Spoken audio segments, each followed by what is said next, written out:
Bienvenido a Café de Datos, el podcast de Datlas, una startup mexicana. En este espacio hablaremos de analítica de datos, cómo monetizar información y tendremos invitados con los que platicaremos acerca de emprendimiento y transformación digital. Si estás liderando, planeas liderar o participas en una estrategia de transformación digital, Café de Datos es ideal para nutrir tus conocimientos de analítica e inteligencia artificial, conocer los métodos populares en la industria, obtener nuevas ideas y disfrutar de las historias que tenemos para contarte. Porque los datos van mejor con café. Arrancamos. ¿Cómo están? Bienvenidos a un episodio más de su podcast favorito de analítica, Café de Datos, en este viernes por la tarde. One more time. Aquí su servidor y amigo, anfitrión el día de hoy, César Salinas, acompañado de una colega, miembro del equipo de Atlas, Estefanía Carvajal. Tefa, ¿cómo estás? Segundo podcast ya. Bienvenida. ¿Cómo andas? Muy bien, muchas gracias. Feliz de volver a estar acá y pues encantada también con el invitado de hoy. Es correcto. Permítanme presentarles al protagonista de este episodio antes de pasarle, pues ahora sí que la luz, los reflectores y absolutamente todo el control de los siguientes 40 y tantos minutos de charla. Pero nos acompaña un gran amigo, Gil. El buen Gil estudió ingeniería en tecnologías electrónicas en el TEC de Monterrey y posteriormente hizo su maestría en alta dirección de empresas en el IPAD, de hecho ahí nos conocimos, Instituto Panamericano de Alta Dirección de Empresas. Y después de la maestría continuó su carrera profesional en la parte gerencial y de planeación en Alcor Regiomontana. ¿Sí es Alcor o Alcore? Como usted es Alcore, pero está bien. Posteriormente asume la dirección general de Superbag de México y el día de hoy es parte del grupo La Mosa, a donde llegó como parte del equipo de planeación estratégica y desarrollo de negocios, y un par de años después y hasta el día de hoy desempeña el cargo de gerente de inteligencia de mercados. Gil, ¿cómo andas? Bienvenido. Gracias. César, muchas gracias por ya me habías invitado, pero muchas gracias por darme otra vez la oportunidad. Encantado de estar aquí, de platicar un poquito de mi experiencia. Encantado de platicar con ustedes, Tefa. Qué bueno que estás aquí por acá con nosotros también. Gracias. Oye, no nada más ya te hemos invitado, ya habías venido, ya íbamos a grabar, y luego que hicimos que no grabamos, No se pudo. pero muy buena plática, Sí. y luego dijimos, bueno, pues posterior, fueron varios meses después, Pero aquí estamos, como después de 50 capítulos que ya tienen ustedes, pero aquí estamos. Originalmente era temporada 2 este capítulo, Gracias. temporada 8 ya. No, bienvenido. Y Felicidades a ustedes también que me he aventado varios capítulos, sé que tienen bastantes ya. gracias. Y wow, o sea, lo que han logrado, los invitados que han tenido, la verdad es que me ha sorprendido. Soy fan de Café de Datos, y es un gusto estar aquí con ustedes. No, gracias hermano por andar por acá y verás que también la gente va a recibir bastante bien este episodio. Les encanta que haya invitados, como que ya están hasta el gorro de nuestras voces, entonces siempre es bueno escuchar una voz diferente, nueva y sobre todo con las experiencias y los conocimientos que nos comparten. Entonces, pues seguro como fan ya te enterarás que siempre hay una bonita costumbre para todos los que se sientan aquí a platicar con nosotros, y es que la primera pregunta debe ser el deal breaker o el icebreaker más bien dicho, y es que, mi estimado Gil, si te pudieras tomar un café como el que nos estamos echando ahorita, pero con cualquier personaje de la historia, ¿con quién sería que le preguntarías? Pues le estuve dando muchas vueltas porque al recibir la invitación y escuchar sus podcasts, pues dije, híjole, no sé, o sea, no fue tan sencillo para mí. Y yo creo que mi respuesta te va a gustar. Yo sé que tu top 3, César, de pasión en la vida es los datos, primero que todo. Obviamente. Después el rap, la cantada, la música y el deporte o el básquet, ¿no? Entonces, alguien con quien Somos amigos, ¿no? No sé. alguien con quien yo me tomaría un café para platicar sería con Kobe Bryant.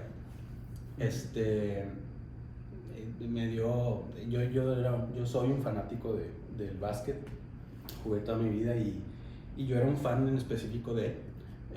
Cuando murió, para mí fue muy, muy triste, y no sé si te ha tocado ver algunas entrevistas. Generalmente en Instagram y en Facebook puedes ver como pedazos de entrevistas, y a mí me sorprende que a pesar de ser una persona, yo creo que era estudiado, pero no fue a la universidad como tal, entró directo de la prepa a la NBA. Pero a mí me sorprende la forma en que respondía las preguntas en las entrevistas. Siempre tenía una manera muy creativa de responder. en donde él platicaba que le hacen una pregunta, por ejemplo, de ¿qué prefieres tú, ser alguien que gana o alguien que no le gusta perder, ¿no? Y él decía, ninguna de las dos. A mí yo lo que voy es, si tengo esa mentalidad, cualquiera de las dos, me voy a frustrar. Si pasa uno, pasa la otra, ¿no? Entonces yo voy cada día intentando ser mejor, intentando aprender. No puedes llegar, la gente se frustra, no puedes llegar al pico de la montaña de Everest de un día para otro. Tienes que ir paso a paso, camino a camino. Y otra entrevista que me gustó mucho fue una que dijo, alguien, por ejemplo, que se levanta a las 9 de la mañana, ¿no? Y empieza a entrenar de 9 a 11, luego va a comer, luego reposa, va a entrenar de 4 a 6 y pues se va a su casa y duerme así. Entonces pues entrenó 2 veces a la semana, digo al día, ¿no? Y luego dice, pero ¿qué tal si tú te levantas a las 3 de la mañana? Qué locura, ¿no? A las 3 y entrenas de 4 a 6, y entonces luego regresas y estás otra vez de 8 a 10 y así. Entonces él decía, yo ya entrené 4 veces en el día. Entonces, conforme pasan los años, la separación de aprendizaje que yo tengo, pues es exponencial con el resto, ¿no? Entonces yo le preguntaría qué alimentaba esas ganas de ser mejor, o sea, cómo le hacía para mantenerse en ese nivel, en esas ganas, motivado pues porque a veces ganabas, pues estás compitiendo contra los mejores del mundo, ¿verdad? Entonces no siempre ganas, pero él siempre mantuvo esa motivación.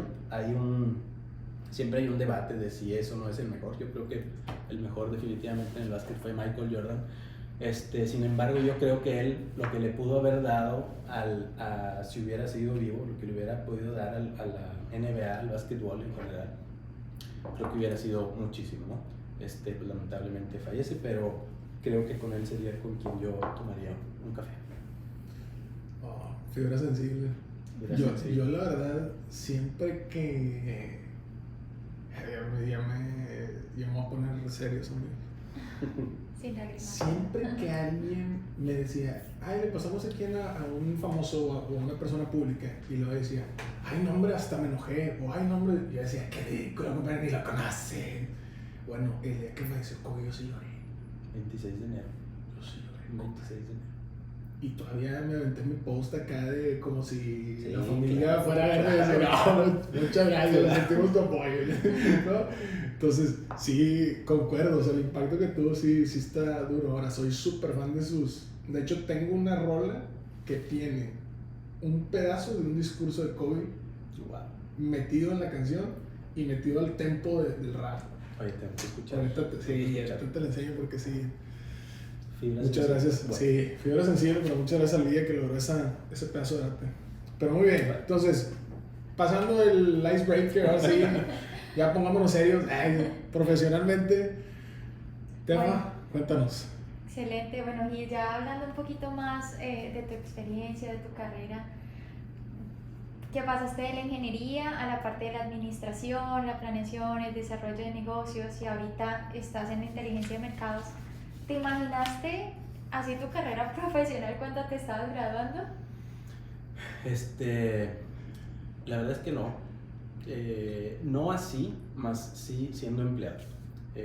Trayendo ahorita nuevamente a la mesa de lo fan que soy de Café de Datos, traigo a la mesa un podcast, un episodio que grabaron del emprendimiento de Datlas, ¿no? de ustedes como empresa. Y mencionó Pedro que él en su familia no tiene emprendedores, que todos en su familia fueron empleados, y justo eso me ha pasado a mí.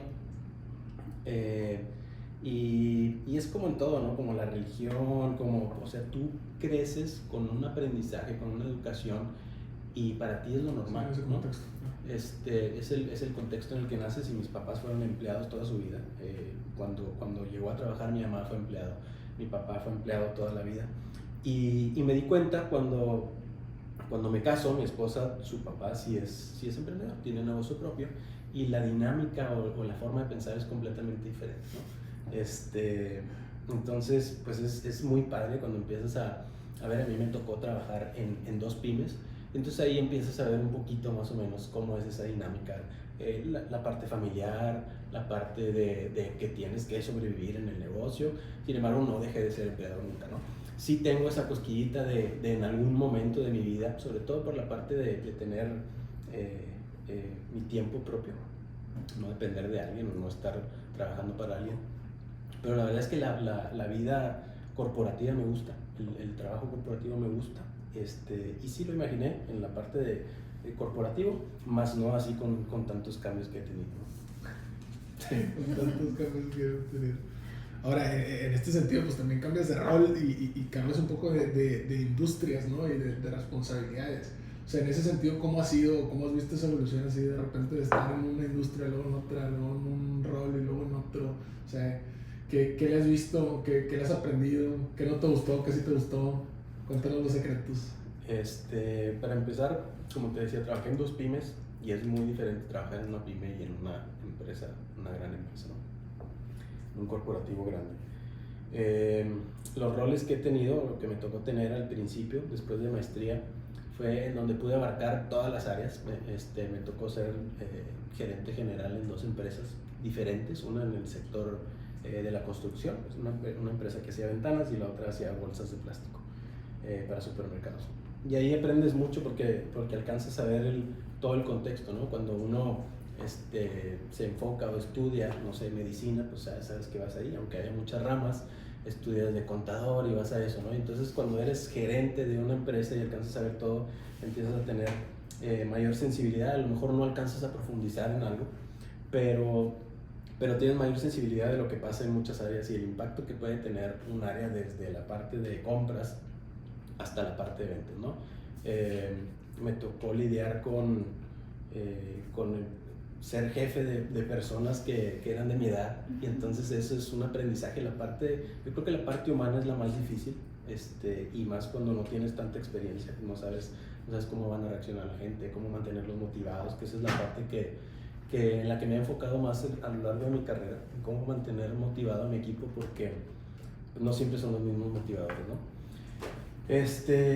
Y bueno, lo que me he dado cuenta ahorita, hablando o retomando la parte de datos, es que creo que los últimos años han sido exponencialmente el crecimiento en cómo usamos los datos, ¿no? Y en herramientas para poder utilizarlos de mayor manera, de una manera más fácil, los visualizadores de datos y toda la tecnología, y ahora con la inteligencia artificial, ¿no?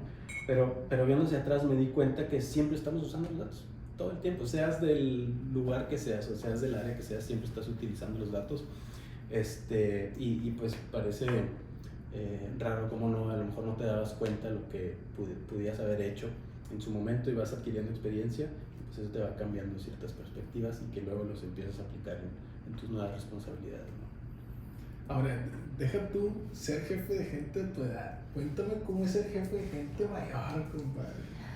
Porque, digo, a nosotros nos tocó apenas muy recientemente que uno de los chicos que estuvo con nosotros era mayor que nosotros, pero mayor te estoy hablando marginal de, no sé, tenemos 31 y era 34, así, o sea, como que todavía lo sientes de la misma generación. Sí. Pero ¿qué onda con liderar gente así de la edad de tu papá? O sea, así ya cuando dices tú, aquí en la chamba tengo a 2 de la generación de mi papá y uno que era de la generación de mi abuelo. O sea. Fíjate que creo que va a depender obviamente de la persona a quien con quien te toca trabajar, ¿no? Pero te voy a decir algo, me batallé más con la gente de mi edad que con la gente mayor. No sé si me tocó la suerte, en Alcore me tocó la gente de mi edad, y entonces era muy constante el hacer actividades, típicos team building, ¿no? De mantenerlos motivados, todo eso para convivencia, integración y videos para mantenerlos motivados, porque hace poquito un director de recursos humanos me dijo, oye, está bien que quieras motivar a las personas de tu equipo, solo ten en cuenta que generalmente la motivación, cuando es un aumento de sueldo, cuando es un crecimiento por algo, la motivación dura en promedio 3 meses. Esa motivación del cambio dura 3 meses. Entonces el resto de las cosas, no vas a estar dando aumentos cada 3 meses, ¿verdad? Claro. Ese resto de las cosas de mantener motivado después de esos 3 meses, durante el año, etcétera, pues requiere trabajo de conocer a tu gente, de qué los mueve, qué los motiva, y entonces te digo, en ese momento en Alcore me tocó, y pues están en el celular, ves a la gente que está platicando y no te hace caso y no llegan las fechas en las que tenían comprometidas. Y luego me muevo de ahí a una empresa, Supervac, en donde me tocó trabajar con gente que ya estaba a punto de jubilarse. Entonces, gente de 40 para arriba, de algunos de 60 años. Y la realidad es que ahí lo más complicado era mantenerlos motivados también. Pero hacían lo que tenían que hacer. O sea, la gente mayor, pues, por ser, ya traen una disciplina de que iban a trabajar. O sea, ellos llegaban a las 8 de la mañana, hacían lo que tenían que hacer y se iban a su casa. Entonces fue más complicado para mí. A lo mejor también por la experiencia, fíjate. Pero creo que la gente mayor, y ahorita por el momento en el que estamos, ahora que hablamos de las generaciones de cristal y así, pero esa generación, la verdad, mis respetos, o sea, es súper trabajadora, no batallé nada y me enfocaba en mantenerlos motivados, ¿verdad? Porque pues su día era eso y yo siempre ahorita le digo a mi equipo, pues tenemos a nuestra familia, pero la familia, o sea, el trabajo es la principal familia porque ahí ves más a la gente con la que trabajas que a la gente, ¿no? Duermes 8 horas, estás en el trabajo 8 horas y llegas a tu casa, cenas, comes tantito y a dormir, ¿no? Y luego otra vez el día a día. Y pues hay que mantenerse motivados, hay que mantenerse contentos y querer lo que haces para que, pues, para sobrevivir. Para sobrevivir, sacar la chamba. Así es. Bueno, igual ahorita también, hace un momento nos estabas hablando de los datos, introduciendo un poquito el tema de los datos. Cuéntanos un poco acerca de las tecnologías que usabas, qué tipo de datos analizabas, también qué decisiones te tocaba hacer con base en esos datos. Y eso cómo cambió cuando llegaste a la Mosa, ¿no? Ahorita nos estabas hablando del Core, de Supervac. ¿Cómo cambió cuando llegaste a la Mosa? Fíjate, creo que mi herramienta predilecta siempre en todos los negocios, en todos los puestos que he estado, ha sido Excel. Antes, por favor, Microsoft, ya. Antes, híjole, cómo me hubiera gustado, ahorita que lo conozco, o no sé si ya existía y no lo conocía la empresa, haber tenido Tableau o alguna herramienta de estas poderosas que te permite hacer de todo. Y en su momento, por ejemplo, antes de la maestría, yo trabajé en Cablevisión como ingeniero de producto y pues teníamos que ver todos los clientes, analizar los tipos de suscripción que tenían y entonces basados en eso pues ofrecías algún tipo de servicio, ¿no? Entonces siempre está, como les decía ahorita, ¿no? Siempre estás viendo datos, para todos son los datos. Y hacíamos un análisis siempre en Excel. Y ¿cómo cambió en la Mosa? Creo que cambió más, no tanto cuando llegué a la Mosa, porque a la Mosa llegó a la parte de dirección financiera, también Excel. La verdad es que es muy fina esa parte donde tienes que evaluar alguna empresa, es lo que me tocaba a mí, las responsabilidades que tenía ahí, evaluar algún proyecto interno de inversión, pero cambió más inclusive cuando llegó a esta nueva responsabilidad ahorita en la parte de inteligencia de mercados, que ahí es donde empiezo a conocer toda esta parte de inteligencia artificial, de nuevas herramientas, y en donde tengo que empezar a aprender a hacerme preguntas para ver qué cosas puedo resolver con datos, ¿no? Y ahora sí empieza todo el tema del Tableau, los datos y a manejarlos de forma diferente. ¿Y qué cambió? Que estamos acostumbrados, yo creo en general, a siempre hacer un análisis hacia atrás, en la historia, ¿no? Y es lo que nos dice, oye, pues hasta aquí, ya cerró el año, ya cerró el mes, ¿qué vamos a hacer? ¿Cómo resultó el mes y qué es lo que vamos a hacer? ¿Y cómo lo hacemos para diferenciarnos de la competencia, creo yo, que es lo que nos da la tecnología ahora? Pues, oye, ¿cómo podemos predecir el futuro? Nunca va a ser exacto, pero pues lo mejor que te puedas acercar, creo yo, que te va a dar una ventaja competitiva siempre ante tu competencia, ¿no? Y pues eso me he estado enfocando en aprender sobre cómo pronosticar los datos, cómo hacer forecast, cómo hacer forecast. Entonces, creo que ahí es donde cambió la parte del mercado que ahora analizo y la verdad es que me está gustando mucho el tema de los datos. Oye, me encantó porque justo acabamos de el episodio pasado hablar también de herramientas y todo, y justo nos decía Ariel, es que ahorita que sepan Excel es más importante que sepan inglés.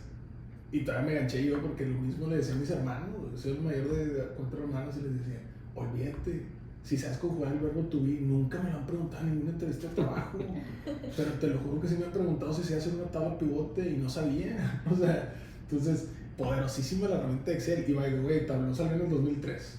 Tableau en el 2000, Sí. no, pues ya existía. Más o menos, pero en Estados Unidos.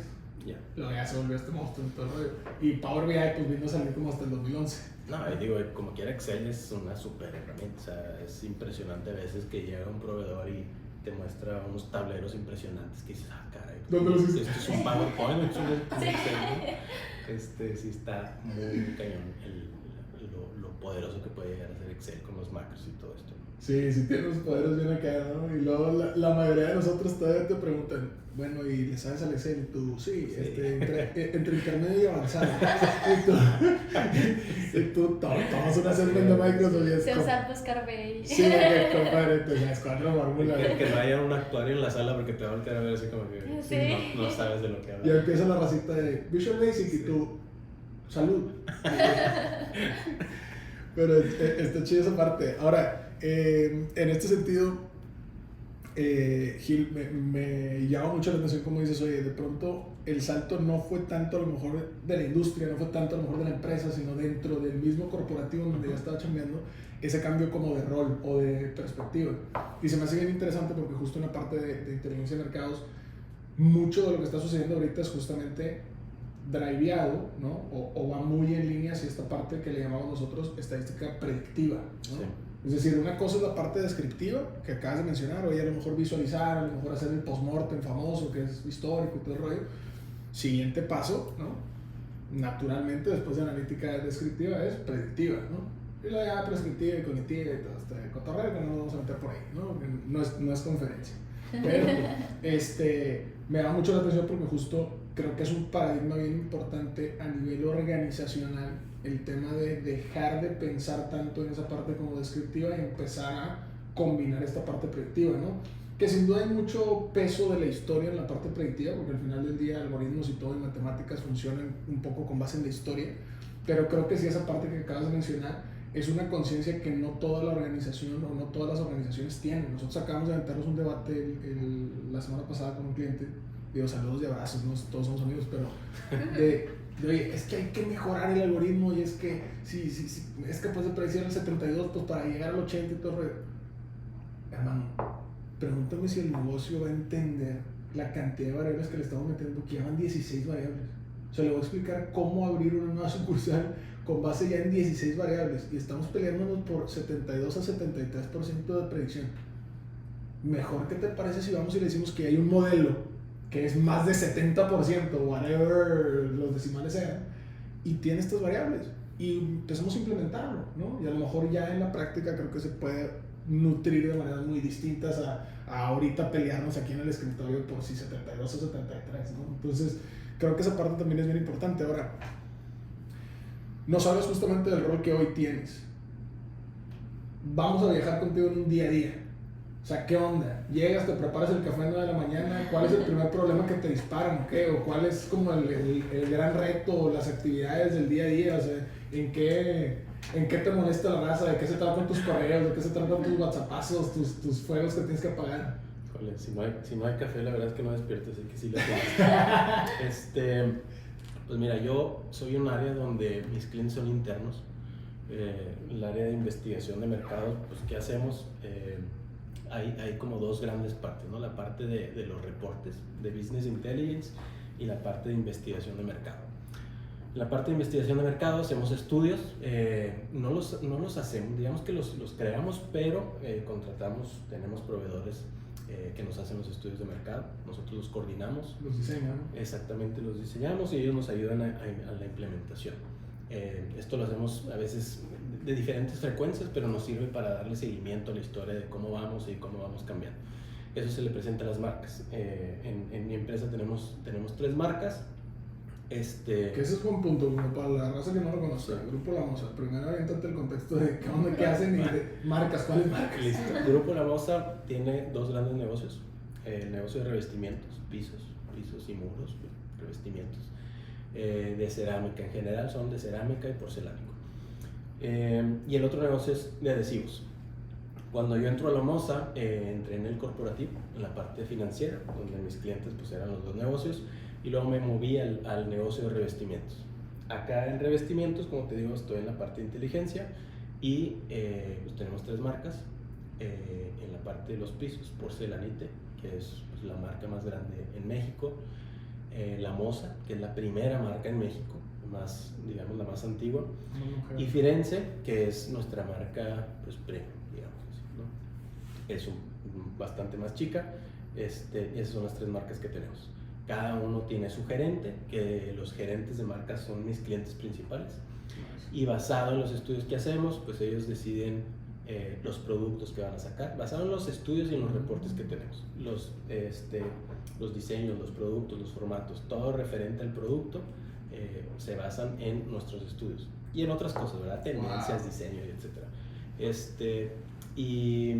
Y la parte pues de los reportes que les damos también les sirve a ellos para saber, oye, pues cómo estamos, cómo nos fue en el año, cuáles son las tendencias, qué es lo que más se está vendiendo, cómo le está yendo la competencia.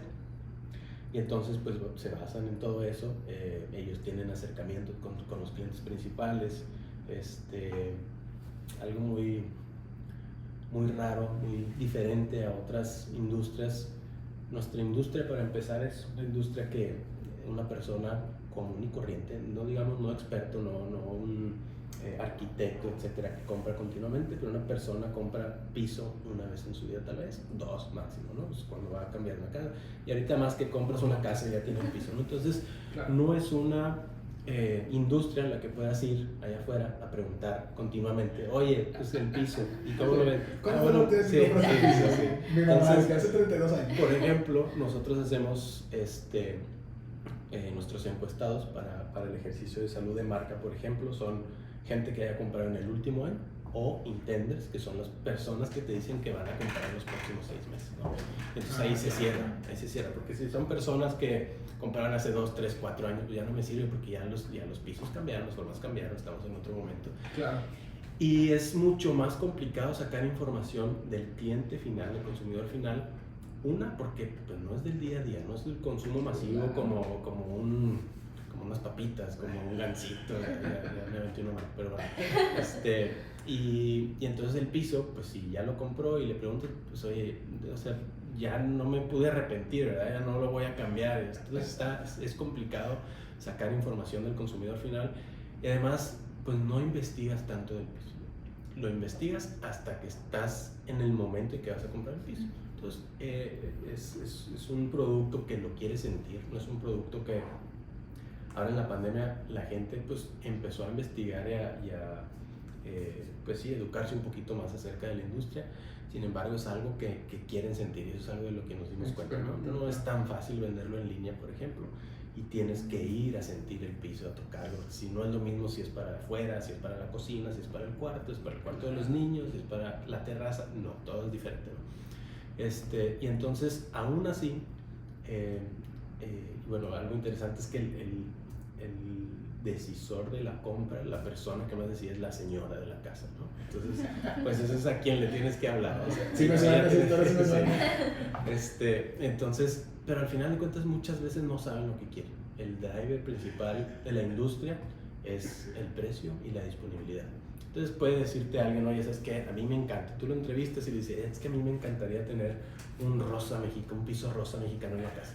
Y la realidad es que pues no va a combinar con los muebles. Y entonces cuando lo compras, si te dice, oye, pues es que hay que lanzar un producto rosa, pues no lo vas a hacer, porque al final de cuentas no es algo que se consumiría, ¿no? Nos hemos dado cuenta de eso, de la complejidad al momento de hacer los estudios. Y entonces pues vas adaptando y vas pues sí, adaptando tus cuestionarios para que puedas sacar la mejor información posible, y eso ha sido pues, bastante complejo. El arte de hacer preguntas, luego se aventan ahí el libro, ¿no? Sí, yo creo que estaría muy bien. Para los mortales. Bueno, y ahorita que hablabas, por ejemplo, de el piso rosa mexicano, ¿tienes alguna anécdota o historia chistosa que te haya sorprendido cuando recién llegaste, asumiste el puesto ahorita de gerente de inteligencia de mercados? ¿Algo que los datos te hayan dicho? Pues mira, La verdad es que no, o sea, graciosa sí que me acuerde, no La planta. O sorprendente. no en la moza, fíjate, no en la moza, pero les voy a contar una que pasó en Superbar. Ahí duré nada más un año y cuando yo llegué, les voy a platicar bien rápido cómo es un proceso, porque la verdad es que está muy interesante. Proceso para hacer bolsas de plástico, porque ahorita ya me salí justo a tiempo por todo el tema de la reforma y todo eso, ya ni hay bolsas de plástico. Algo sabías. Algo sabías. No, no es cierto. Pues tienes, hay mucho, la realidad es que no es tan, el plástico puede ser utilizado bastante bien, o sea, no es como el tema de hacer bolsas de papel, por ejemplo, es mucho más caro, gastas mucha agua, gastas el tema de la madera y todo, o sea, es muy caro hacer. El tema del plástico es súper reciclable, entonces si hubiera un buen uso, si las bolsas, oye, sabes que yo llego y las bolsas que tengo que ya se rompieron, si las regreso en algún lado y se pudieran reciclar, la verdad es que sería maravilloso, pero pues no tenemos esa cultura aquí. Entonces, para hacer una bolsa de plástico utilizas mucho material reciclado y hay pellets de alta densidad, baja densidad, de plástico, etcétera, y luego le pones un color dependiendo de la bolsa de plástico que vas a hacer. Se combinan en muy alta temperatura y luego después salen unos rodillos, ¿no? y le sopla al plástico por dentro, se hace un tubo muy grande y luego hay unos rodillos que lo van haciendo. Entonces llegaba a cierto momento el rodillo, ahí lo cortaban los operadores y luego lo pasaban a la imprenta. Entonces cuando yo llegué estaban los números en rojo, la empresa estaba en número rojo, no estaba dando la empresa por diferentes factores. Y yo venía, o yo les comentaba ya a los dueños que yo tenía mucha experiencia en la parte de operaciones y manufacturas neta y muchas cosas, ¿no? Fíjate que en un año se logró dar la vuelta, o sea, la empresa mejoró bastante y una de las cosas que hice principalmente pues fueron datos. Pero la forma en que fue es que compré un pizarrón y lo puse ahí en medio de donde estaban los rollos y entonces no era una especie de competencia, sino que la gente empezó a poner ahí cuántos rollos llevaba por turno. Y entonces se cuenta que incrementó bastante la eficiencia de la gente. ¿Por qué? Porque ya veía ahí cuánto estaba haciendo el compañero de al lado y cuánto llevaba uno. Entonces empezó la competencia interna sin querer queriendo. Y esa fue la forma en que le dimos la vuelta, ¿no? Hablando de motivación. Hablando de motivación, la verdad es que entonces, ¿qué fue? Pues que ellos tenían los datos ahí. Entonces, oye, ya lleva 2 y yo llevo 1 nada más. Y luego de repente, antes de eso veías a la gente, híjole, no salió. Y haz de cuenta que cortaban rollos y lo echaban a los recicladores. Y era una pérdida de tiempo, de costos, de eficiencia impresionante. Y entonces, cuando hicimos eso, se les dio la vuelta a la tortilla completamente. Y la gente empezó a hacer, oye, eran 2 rollos por turno, 3 rollos por turno y empezó a incrementar. Y la verdad fue muy gracioso para mí como con algo que nada que ver tecnológico, era un pizarrón literalmente, cómo la eficiencia de la planta pudo incrementar una sola cosa. Perdón por esta pregunta, pero si no la hago aquí me van a tirar en la comunidad. ¿Quién te dio, o sea, guíame por favor por tu proceso lógico para decir, aquí hace falta un pizarrón? O sea, ¿quién te dijo que eso iba a generar algo en general? O sea, ¿cuál era tu hipótesis? O sea, ¿lo ibas a poner simple y sencillamente como para monitorear tú y luego de la nada se dio este efecto de gamification que ahora le llaman, que está muy de moda, ¿no? Y competencia y todo el rollo de competencia sana y todo. Pero ¿cuál fue tu lógica? O sea, tú dijiste, pues déjame aquí mapear tiempos y movimientos muy genérico y lo pongo y ya está, ¿o qué? Exactamente, haz de cuenta que te decía, es una pyme y todo era en Excel, ¿no? Entonces, pues la gente, los gerentes o los jefes de ahí de área salían a hacer sus anotaciones en libreta, luego de la libreta el Excel, etcétera, ¿no? Y no había una RP ni nada como tal. Y entonces yo dije, oye, pues lo que no se mide no se puede mejorar, ¿no? De ahí partimos. Y así fue. Entonces dije, bueno, si lo ven, puede ser que entonces se apuren un poquito más a querer por turno, y no era la competencia de al lado, sino, oye, yo hice tantos el día de hoy, ¿cuántos voy a hacer mañana? ¿No? Sí, Entonces, o sea, superarse cada quien y entonces el que lo vieran ahí, porque a lo mejor podían contar, o sea, llevas uno, y entonces me voy y me meto ahí a la oficina y le pongo cuántos hizo, pero el que estuviera ahí a ojos de todo, ellos iban a saber, todos iban a dar cuenta que era algo que se estaba midiendo, y entonces, pues de ahí partió, la verdad. Wow. Muy buena historia. No, Sí, no la me lo verdad hubiera es que esperado. Estuvo bueno. Qué bueno que ya estamos grabando. Sí, creo que mi reacción hubiera sido otra, así fingiendo la sorpresa de que si ya me lo hubieras contado. Pero qué buena historia, qué buena historia. Vamos, ¿qué? 40 minutitos. Yo creo que nos aventamos otros 20, ¿no? Sin miedo. Todavía faltan preguntas y varias cosas.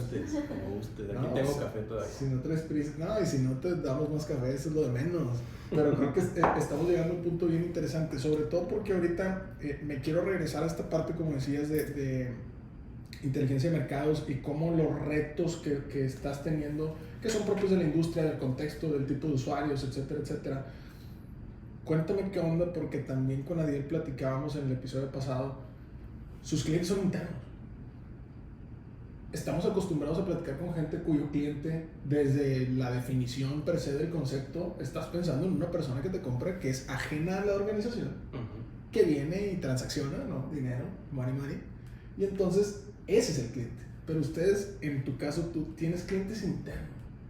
Cuéntame cuál es el principal reto o sea, literal, no sé, si el cliente externo se queja del precio, ¿de qué se queja el cliente interno? O sea, ¿cuál es el gran reto a taclear con el cliente interno? O sea, ¿de qué se tratan esas como negociaciones, ese estilo de afloja? O sea, ¿qué es lo que le cuidas de atributos, de características, a lo que sea que haces para atender al cliente interno? Qué padre pregunta, porque no, a lo mejor no me la he hecho a conciencia, pero pues es algo del día a día también.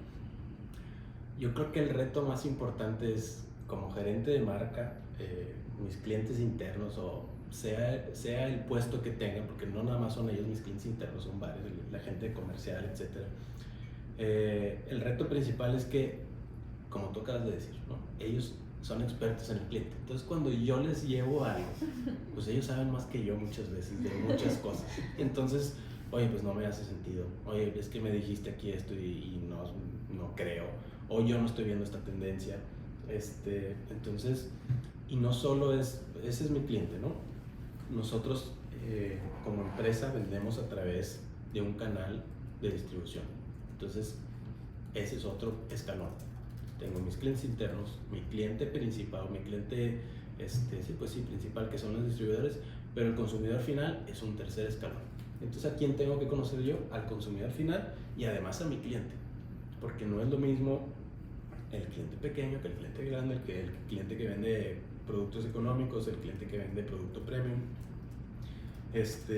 Y es un reto muy grande, y más, yo tengo casi ya 2 años en el puesto. Si tienes clientes internos que tienen años y años en la empresa, que ya conocen la industria, conocen al cliente, conocen pues los secretos, digamos, de las transacciones, del mercado, de los comportamientos, del momento en el año, de lo que te están pidiendo, de lo que te están preguntando, todo eso, la realidad es que hay que meterse y hay que conocer el punto de venta, hay que conocer a los clientes, hay que conocer todo. O sea, es todo un contexto el que tienes que conocer, porque hay cosas que muchas veces los números te pueden decir, pero hay veces que el feeling vale más. Los datos son maravillosos, pero muchas veces el feeling te da una idea, una noción de por dónde dirigir esos datos. Claro. A veces tienes, muchas veces creamos escenarios, ¿no? El bueno, el mejor y el conservador. Entonces ese feeling muchas veces te dice dónde poner tu base, dónde poner, o claro, sabes que ya sé cómo va a ir el mercado, entonces pues lo más probable es que vaya por el conservador, o vamos bien, pues vaya por acá. Entonces ese feeling te ayuda también a guiar y a seleccionar por dónde van los números, ¿no? Entonces yo creo que ese ha sido el reto más importante desde que llegué, el que tu cliente interno, de la información que estás dando, tu cliente interno conoce más del cliente, del cliente final. Ahora se me hace bien interesante esto que dices del reto de que ellos conocen tanto como a veces tú conoces y todo el rollo, pero incluso también el feeling y todo esto te ayuda muchas veces a explicar algún comportamiento que estás viendo en los datos. O sea, también nos acaba de pasar hace 2 semanas de que, oye, es que estos están saliéndose como del estándar, en un tema de tiempos de promotores de venta, ¿no? Okay. Un piso, que llegan y ponen el producto y todo el rollo, y nos decían, oye, es que resulta que si van a X tienda, se tardan más que en esta X otra tienda. Pero te estoy hablando de 2-3 veces más el tiempo. Entonces decíamos, oye, ¿qué onda? Oye, nos sentamos a platicar con uno de ellos. Compadre, es que el gerente de esta tienda me pide que acomode toda la categoría. O sea, yo voy a dejar mi producto a mi espacio de aquel y yo tengo que acomodar toda la categoría. Y entonces el jefe naturalmente le decía, pues, ¿para qué haces jale para los demás y todo? Compadre, si no hago eso, no tengo, o sea, es como el equivalente a pagar piso, ¿verdad? De que, pues si no hago ese jale, pues no me dan ni siquiera un espacio. Claro. Entonces, ¿cómo lo metes, o sea, cómo lo explicas en una gráfica en donde de pronto outliers y todo el rollo, ¿no? O cómo lo metes en tu modelo, cómo metes esa variable en tu modelo, ¿no? Explica los tipos de gerente, ¿no? Sí. Explícale a ChatGPT que existen ciertos gerentes que te piden. No, está muy bien, está muy buena onda. Bueno, y ahorita hablabas de pronto de conocer al cliente, de los datos. ¿Cómo es la relación con los distribuidores? Los distribuidores de Gamosa, ¿ellos también les ayudan a levantar datos?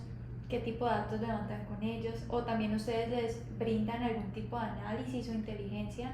Pues, por ejemplo, desde tu área de inteligencia de mercados. ¿Y cómo hacen esta sinergia? Qué buena pregunta. No sé qué tanto puedo hablar de esto, pero bueno, no es ningún secreto, ¿no? Nosotros, sí, no lo digamos.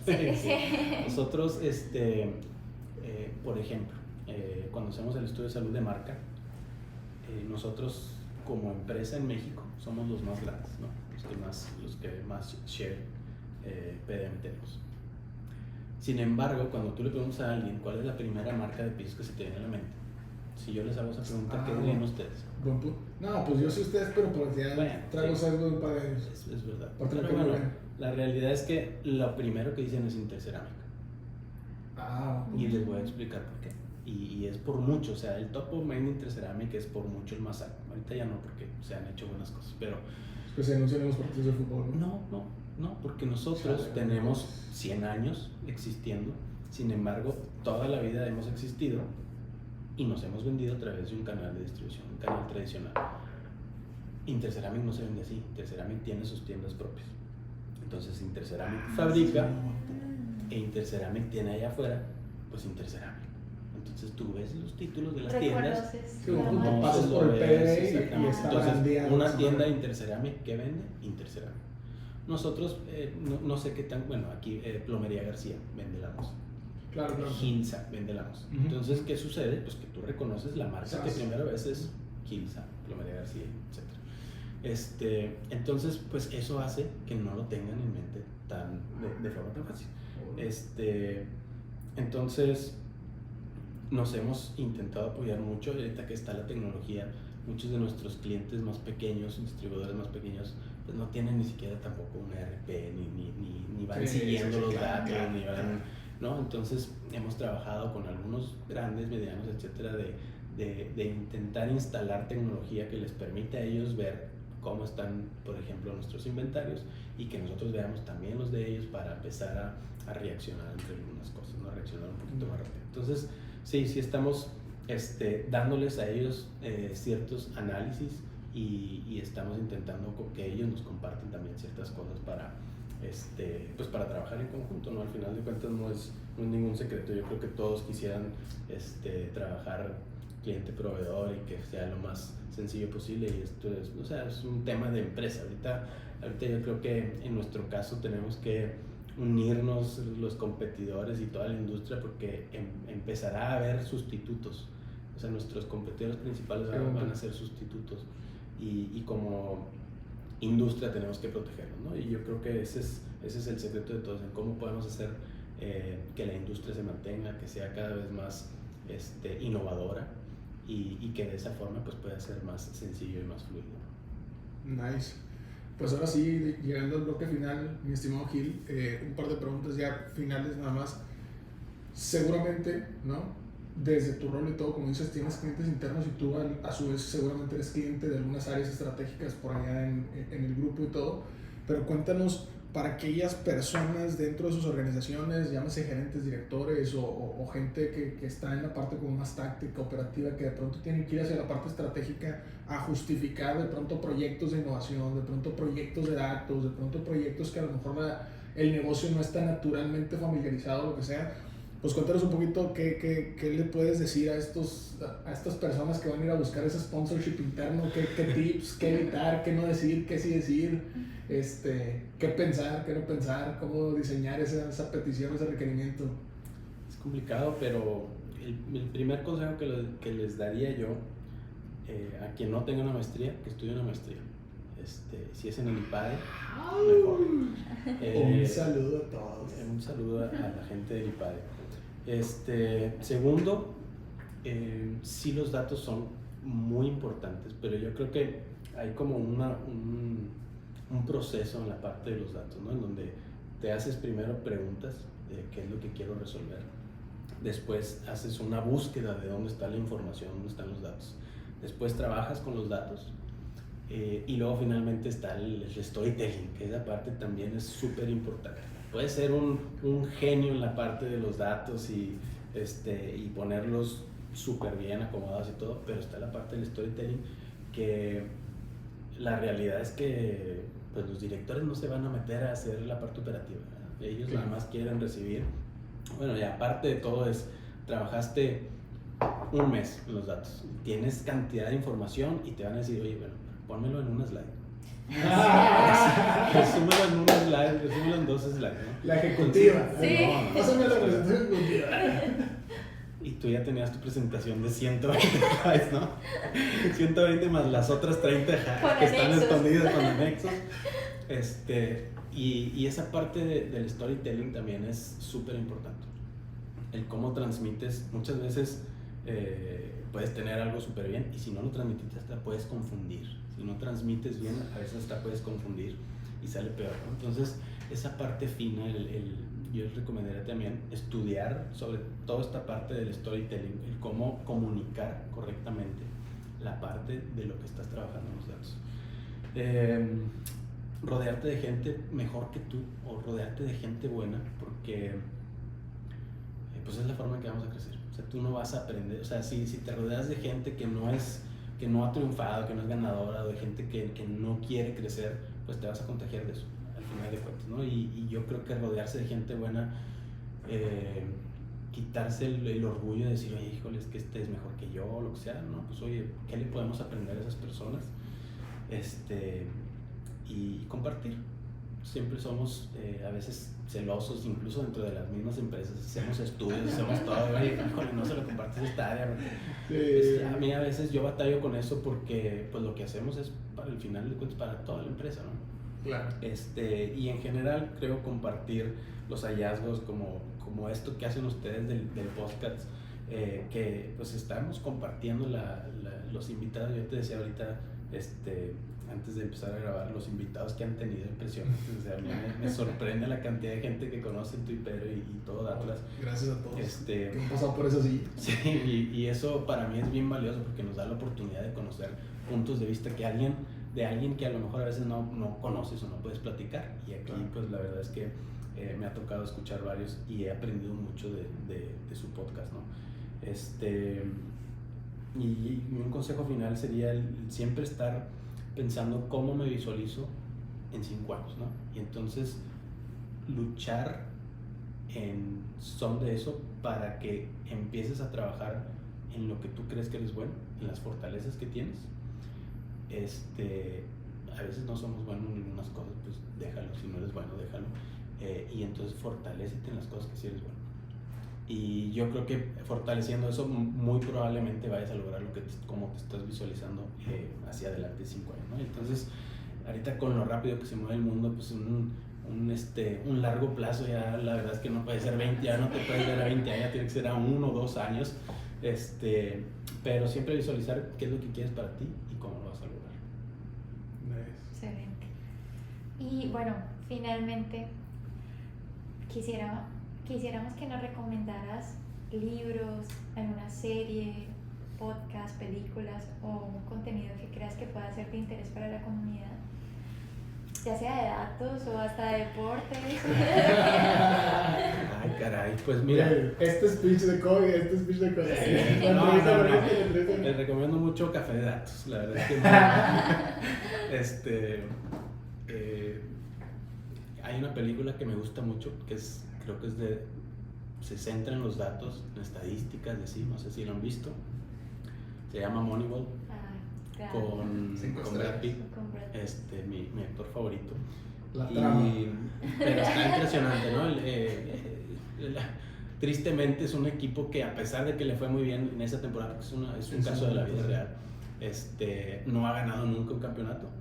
Le fue muy bien esa temporada y todo se basaron en la estadística para empezar a contratar jugadores. Véanla, está muy padre. Esa es una recomendación. La van a pasar bien y además van a ver un poquito de cómo manejan ellos los datos para hacer algo diferente, en este caso para el deporte. Gran storytelling, by the way. Es correcto. Listo, yo creo que estamos dando un tiempo ya para también dejar respirar se fue volando. y disfrutar de tu viernesito a la tarde, compadre. Muchísimas gracias. Y ya 50 minutitos. Muchas gracias. Yo creo que con eso. Mi estimado Gil, muchas gracias por estar con nosotros. Estefania, muchísimas gracias también por acompañarme aquí como coco anfitriona de este par de episodios. Y a todos los que nos están escuchando, pues igual ya saben que todos estos temas de analítica, de transformación digital, de inteligencia de mercados y todo va mejor con su cafecito. Y si quieren seguir profundizando y todo, pues tenemos más de 120 episodios en el podcast. Están justamente las columnas de blogs. De hecho, justamente parte de lo que mencionaba ahorita Gil me vino a la mente. Tenemos una columna y aparte un episodio de podcast acerca de cómo hacer encuestas, por ejemplo, y preguntas, que creo que es también bastante interesante. Y pues estos temas de inteligencia y todo, pues están justamente en el Data Playbook Volumen 6, que ya tienen ahí 1000 ejemplares gratis para todos, entonces vayan por él también. Y pues de nuestra parte es todo. Nos vemos en el siguiente episodio. Ya estamos por cerrar la temporada número 8, así es que... Gracias por escucharnos. Puedes seguir disfrutando de tu café y aprendiendo de analítica de datos en nuestro blog con más de 180 columnas acerca de analítica, emprendimiento y transformación digital. Visita blogdatlas.wordpress.com y disfruta del contenido. Finalmente, no olvides suscribirte a Café de Datos, el podcast de la startup Datlas. Hasta la próxima.